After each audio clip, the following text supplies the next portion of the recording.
બોટાદના બરવાળા તાલુકાના ચોકડી ગામમાં નવી બનાવાયેલી સીસી રોડની કામગીરીને લઈને ભ્રષ્ટાચારના ગંભીર આક્ષેપો ઉઠ્યા છે। ગ્રામજનોને પૂર્વ સરપંચોના જણાવ્યા મુજબ રોડનું કામ પૂર્ણ થયાને માત્ર 5 મહિના થયા છે। તે દરમિયાન જ રોડમાં કપચી ઉખડી જવા લાગી છે, જેને કારણે કામની ગુણવત્તા પર સવાલો ઉભા થયા છે। પૂર્વ સરપંચ દ્વારા તાલુકા અધિકારી અને જિલ્લા કલેક્ટરને લેખિત ફરિયાદ કરવામાં આવી હોવા છતાં કોઈ કાર્યવાહી ન થતા સ્થાનિકોમાં રોષ જોવા મળ્યો છે।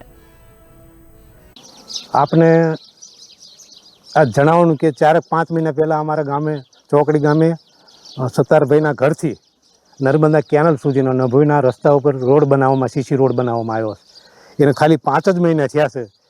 5 મહિનામાં આ રોડ તૂટી ગયો છે। એટલે આની રજૂઆત અમે 26/5 ટીડીઓ કલેક્ટરને ડીડીઓને આપી છે, તેમ છતાં કોઈ કાર્યવાહી નથી થઈ। એટલા માટે આજ મીડિયાનો સહારો લઈ અને મીડિયાના માધ્યમથી આ જવાબદાર અધિકારીઓને જાણ કરીએ છીએ કે ટૂંક સમયમાં આ કામગીરીમાં ચોક્કસ પગલાં નહીં લેવામાં આવે તો આપની કચેરીએ અમે ઉપવાસ ઉપર બેસીશું। હવે તમારી શું માંગ છે?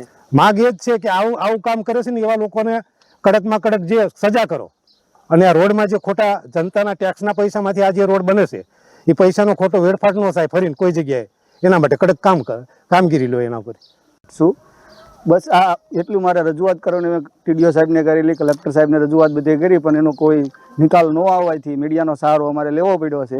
આ લાખોના કામમાં જ્યારે રોડ બન્યો છે, અને રોડ એ માટે બન્યો કે કોઈ વસ્તુ નહીં, માણસની સુવિધા માટે બન્યો હોય, પણ સુવિધાની અસુવિધા થાય છે। આ જે ચોમાસું આવ્યું નથી, 4 થી 5 મહિના થયા છે, રોડ એવી દિશામાં છે જ્યારે 10 વર્ષથી બનીને પડ્યો હોય। તમે જોઈ શકો આની કરતાં જે આ રોડ તોડીને બનાવવામાં આવ્યો છે, જે રોડ તોડેલા જે કપસા પડ્યા એ આની કરતાં મજબૂત છે।